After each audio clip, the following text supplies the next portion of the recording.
James, you're a bit distracted. Well, Mark, I'm watching Hibs are playing in Europe against Legia Warsaw.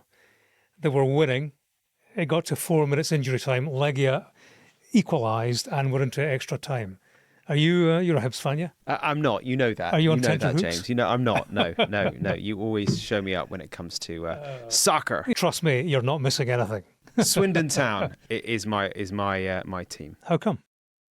Because it's close to where the family is in the UK. I respect that. Went to see them the other day. Great fun. Mm-hmm. Local team.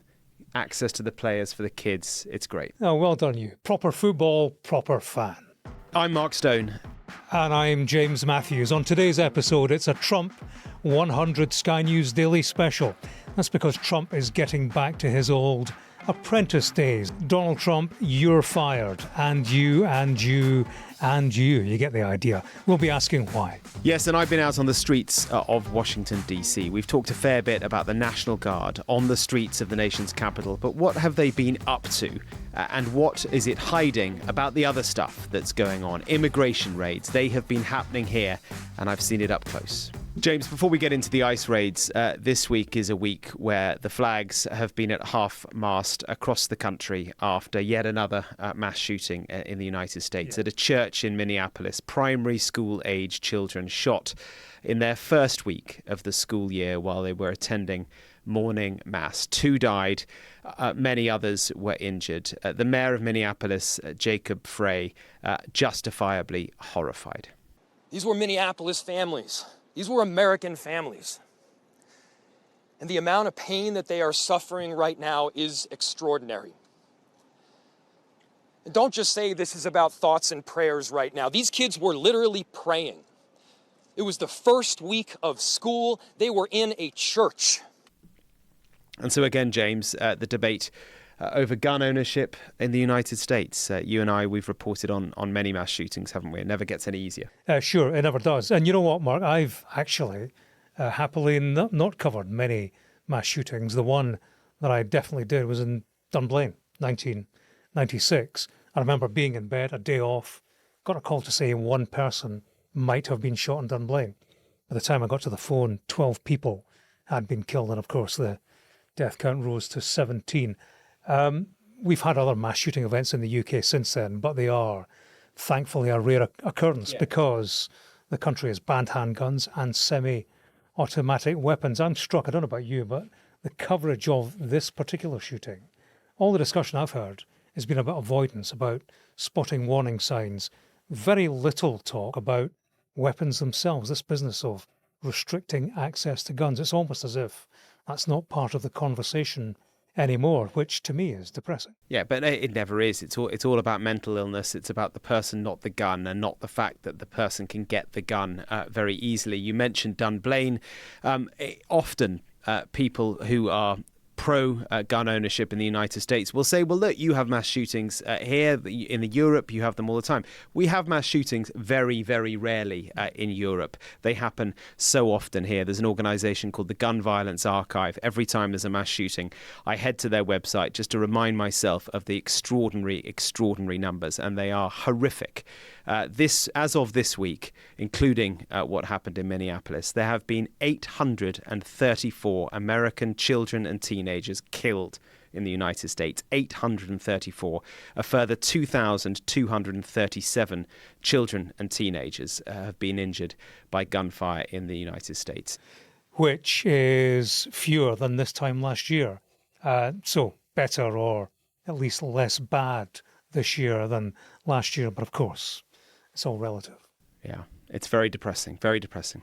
Anyway, from that to the mean streets of DC, and they, some would say that they are pretty mean at the moment. Yeah, there's a lot going on, Mark. Look around this city, you see people in uniform, military vehicles, National Guard, and you've also got these ICE agents, immigrations and customs enforcement. You were out Mount Pleasant, was it yesterday morning, 7 a.m.? Yeah, I was. So the background to the drive that I had to get out and see what was going on is the very visual sign across DC that we've talked about on the podcast previously of the National Guard on the streets. This is all part of Donald Trump's drive to sort out crime, law and order, and immigration in the country. And part of it is about crime. But the other part, as I say, is about trying to deal with the clear problem of immigration in the United States. He's kind of intentionally conflating it all, but there are quite distinct things going on. The National Guard are, on the face of it, there as a show of force, a show of power for the president, in order to show that he is getting a grip of the crime problem in DC, which I think it's a problem, but he exaggerates it. Separately, what we have seen in DC is ICE agents. This is the Immigration and Customs Enforcement Agency, out on the streets of DC in a way that we have seen them in other cities across the country since Trump came to power. And what they have been doing is rounding people up who they believe to be illegal and detaining them, and then they hope deporting them. What we wanted to see was this happening firsthand. 7 a.m. Tuesday morning, we set out, we drove for about 5 minutes, 2 blocks, and suddenly in front of us in Mount Pleasant, it was all unfolding. So we just ran into a local guy here who's had a tip-off that there is a raid happening a couple of blocks over here. So we're just going to see, you can see the flashing lights down here. You did not train to do this. So we turned off, I think it was 17th Street, onto a side street. This is a residential, kind of leafy community, multicultural, multi-income as well, which is kind of unusual in DC because, as you know, DC is a city of bubbles. Sure. In lots of parts of the city, people kind of exist in their own bubbles. There are wealthy neighborhoods, there are very poor neighborhoods. I think Mount Pleasant is kind of a bit different. It's a kind of nice mix, I think. And what we saw in front of us were 4 vehicles, unmarked cars, but they had flashing lights on them. They were stopping a construction truck. In the construction truck were 4 Latino men. 3 of them were pulled out and were taken to these unmarked cars, put in the cars, and then driven off. But what we saw around us was the visceral reaction of the community, deeply upset by what was going on. Who do you protect? Who do you protect? Who do you serve? Who do you protect? Traitor. You more a traitor than a Hispanic. Little fuckers. Bootlickers! They were beating up the out! Show faces. How are you feeling, ma'am? I'm sick. This is not this country. It's not what we're about. We're a quiet community. Great. Have family I can call? You don't need to do this. You're not keeping people safe. You're tearing families apart. A masked Gestapo. Ouch! Get out of here. Get out of here. Yeah, get out. Quite a scene, Mark, and clearly having an impact on, well, everybody, residents, the neighbourhood at large. Yeah, I mean, it's worth saying that Washington is a deeply democratic part of the country. So naturally, these people would be very much against what was happening. But as they see it, they believe that this is kind of the beginning of a sort of police state. And I should say that we do not know why specifically these people were detained. They were in a construction truck. They were on their way to a job. The driver later explained to us that he had his papers, as he put it. The other 3 in the car did not have their papers. Now, what we don't know is if they didn't have their papers.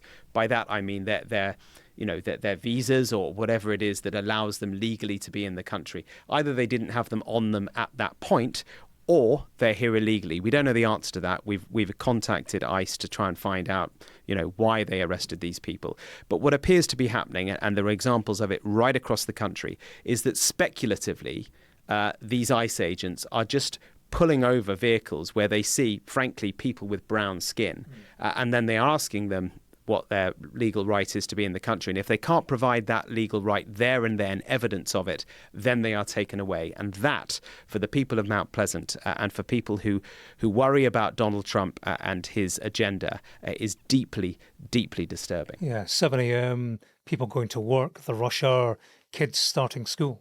Yeah, I mean, and that was the other thing. That it was just as kids were getting ready for what would be their second week at school. So there were children there who were watching this unfold. They too were very upset, children in tears.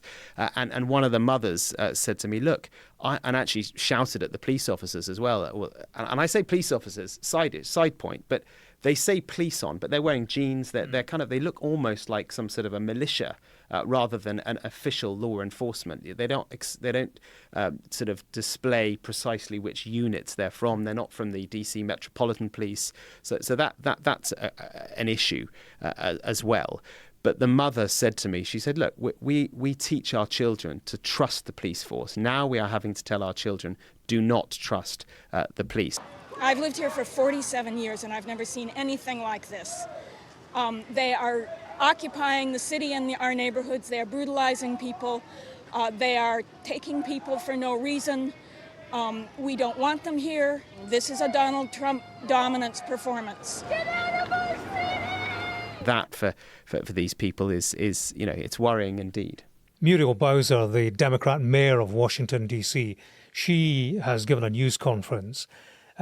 She said that there had been a break in trust between police and the community and that people were living in this state of anxiety. But interestingly, did acknowledge this. She said the surge of federal law enforcement had brought crime down. And I think that reflects the difficulty that Democrats have. You know, this whole thing has politics threaded through it.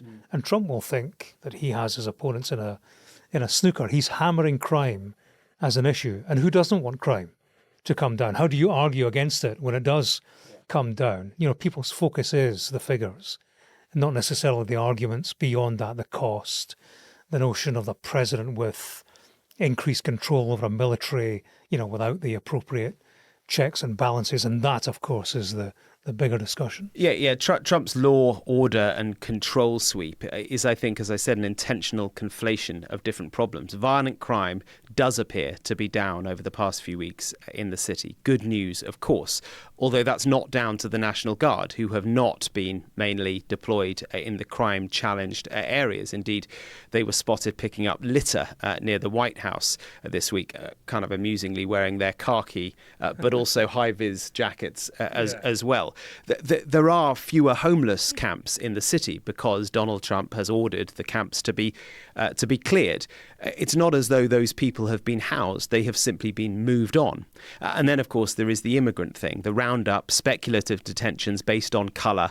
It's happening in plain sight while everyone appears to be focusing instead on the soldiers on the streets. It begs the question, is it the beginning of a police state or is it just some sort of temporary Trumpian grip to show that he is in control? Yeah, if you take the view that Trump is an aspiring autocrat, and many do, then, he is doing little to discourage that notion. I think look around the city, the look, the feel.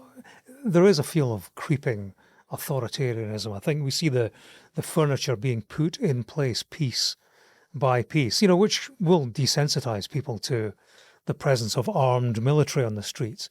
The National Guard's out, and Trump, he has signed an order creating specially trained units to be mobilised in this city and elsewhere to ensure public safety and order. Critics are saying this is a move to create a private army out of the National Guard. And those same critics say part of the plan is to create an antagonism, create protests, bring about a state of emergency that merits him sending in armed troops. And of course, who knows where that takes us. As hysterical as it sounds, people do talk about martial law. That's a view being articulated amongst opponents, certainly. And I do wonder what happens when there is dispute, as there surely will be around the midterms next year. The law, I suspect, will be tested in the courts. How the law is enforced could well be tested too. And, that has the potential to get messy. Couldn't agree more. The military and militia-looking law enforcement on the streets under the president's control in an election cycle. That, James, I think, is the crunch point. Mark, speaking of authoritarianism, dictators and all of that, did you see the cabinet meeting this week? I did. It was the longest ever. In fact, the longest period of time that Trump has spent on camera in one continuous period since he took office. 3 hours and 20 minutes, James. 3 hours, 20 minutes. Absolutely extraordinary. And, you know, it kind of felt unbecoming. Have a listen. Thank you for your leadership, for your boldness, for your clarity, for common sense.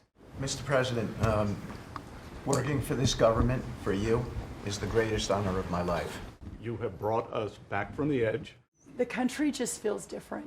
Mr. President, I invite you to see your big, beautiful face on a banner in front of the Department of Labor, because you are really the transformational president of the American worker. And there's only one thing I wish for, that noble committee finally gets its act together and realizes that you are the single finest candidate since the this Nobel Award was ever talked about, to receive that reward. Mark, I just want to say thanks for your friendship, journalism, professionalism, and for your big, beautiful face. Look, if those clips were part of a sort of, you know, end of term, goodbye Donald Trump, he's retiring, he's moving on, he's stepping down, you might kind of... It would still be sick making. Of course it would, but you could kind of understand. It's, you know, swan song, end of a moment. But it's not. This was just a regular Tuesday cabinet meeting. Yeah, I mean, it's Kim Jong-un stuff, isn't it? Saddam Hussein queuing up to kiss the ring. We certainly have seen the swagger of Donald Trump in recent days, haven't we? He's a man very comfortable and confident, I think, in his own skin and status in a way that he wasn't first time round. You know, when he had internal dissent. Did you see he was in the Oval Office a few days ago when the World Cup trophy was there. Open neck shirt, baseball cap with the words, Trump was right about everything on it, you know, riffing on everything, all the subjects of the day. It was like the granddad you'd taken to the seaside. You know, I mean, that baseball cap, for goodness sake, kiss me quick, squeeze me slow. You know, he's a president enjoying a power that he didn't have first time round, unencumbered by dissent, fawned over by all around him, the kind of behaviour, dare I say it, bestowed on dictators. And it's not just me using that word, he used it himself. So the line is that I'm a dictator, but I stop crime. So a lot of people say, you know, if that's the case, I'd rather have a dictator. But I'm not a dictator. I just know how to stop crime. Yeah, I mean, you have to ask what it says about him, that he not only clearly enjoys all this sycophancy, but he doesn't stop it. You know, he is encouraging it. I mean, what does that say about his insecurities? Maybe I just don't know. Look, speculative observation alert, but it is for me, as I say, just also unbecoming of the office. The president is there to serve the people. The sycophantic theatre of the cabinet. It was kind of remarkable. There was one exception, I thought, and I'm watching this particular gentleman closely, and he is Marco Rubio, Secretary of State, National Security Advisor as well. In fact, I think he holds 4 jobs. He always appears to look decidedly uncomfortable in these settings. Is that just his kind of resting face? Or is it something else? I think he's one to watch. I think he will be running in 2028 for sure. Well, if Donald Trump listens to this podcast, Mark, I think you've just signed his death warrant. I think what you have is the court of King Donald, don't you? Which I think will alarm anybody who trusts in government as a robust democratic process of getting the best for the country and its people.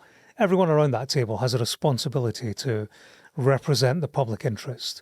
That will necessarily bring them into conflict with fellow cabinet members, sure, but also with the man at the top. And who amongst that lot has the courage of their convictions to argue their case, to engage in debate, disagreement with a view, you know, to securing a shared consensus that benefits the greater good? I think the answer to that is nobody. It's all about pleasing one man and doing what he wants.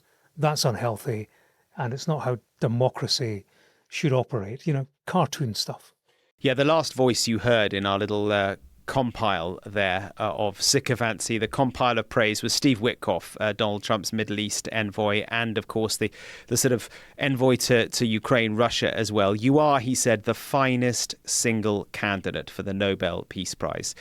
And yet, put that statement against the fact that the Ukraine war, worse and worse, Gaza, worse and worse, the other wars that Trump says he has solved, some of them, yes, resolved, some somewhat resolved, some of them they weren't actually actively fighting anyway. Look, just take Ukraine, for example. 2 weeks ago, Trump was with Putin. You were there, James, in Alaska. I bet that feels like a long time ago now. Yeah, it certainly does. Yeah, then the Europeans came to town here to DC. I was there for that. There was genuine momentum. There was movement on Trump's, claim that he was going to provide security guarantees. But look where we are now. It's all for naught, apparently. So much over the past few months, James, I've tried to see Trump's strategy, to give him the benefit of the doubt, to wonder whether his unorthodox methods might just yield results. It's our job to be skeptical, and that includes being skeptical of the skeptics, those who say that Trump was always a hopeless con man. My job, our job, I think, is to take that, but look for perhaps the avenues where maybe he can and will make a difference. But, I'll remain skeptical of everything. Right now, though, observing this administration, they have yet to come anywhere close to persuading me that they're doing anything other than making all this up as they go along. Yeah, I'm not sure the latest episode with the CDC will change your mind, will it? Well, he's firing everyone now, isn't he? CDC stands for the US Centers for Disease Control and Prevention. Currently, it stands for bitter struggle, where politics meets the health of the nation, not necessarily in a good way. The agency's boss, one Robert Kennedy Jr., the health secretary, nephew of JFK, RFK Jr., anti-vaxxer, conspiracy theorist, he has called the CDC in the past a cesspool of corruption. So there is history. But this week, on Wednesday night, he decided to fire its boss, a woman by the name of Susan Manares. Strong leadership that will go in there and that will be able to execute on President Trump's broad ambitions. The agency is in trouble and we need to fix it, and we are fixing it, and it may be that some people should not be working there anymore. Now, Susan Manares, she's resisted RFK's stance on vaccines, is currently refusing to leave her role. She's accused RFK Jr. of weaponizing public health and has said she won't rubber stamp unscientific, reckless directives. So the whole issue has prompted upheaval at the top of the CDC, has prompted the resignation of 4 other senior figures at the organisation. So it's a big deal and a big concern for people. You're talking about scientists whose expertise is keeping the nation healthy, being browbeaten by this man, the anti-vaxxer and conspiracy theorist.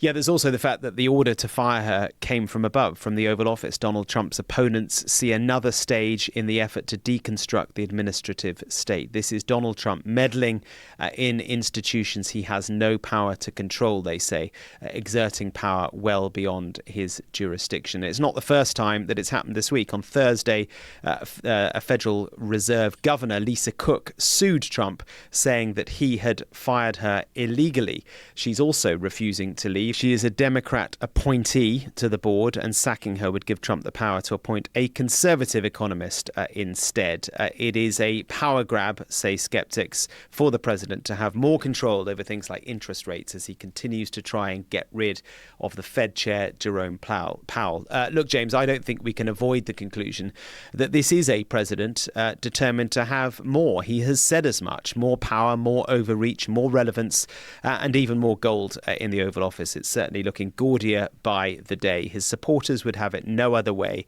His critics, well, they're shuddering. Yeah, president hell-bent on more power. That's the certainty. The big uncertainty is who's going to stop him. Anyway, that is it for this week. Labour Day this weekend, James, any plans? To do as little labour as I can, Mark. What about you? Well, you won't be looking at the Hibs score, I should think. Well, I'm staring at it. Now, 3-3 on the night, but on aggregate, it's 5-4 to Legia Warsaw. The Hibs got beat again, I'm sorry to say. Story of my life. Come on, Swindon Town, though.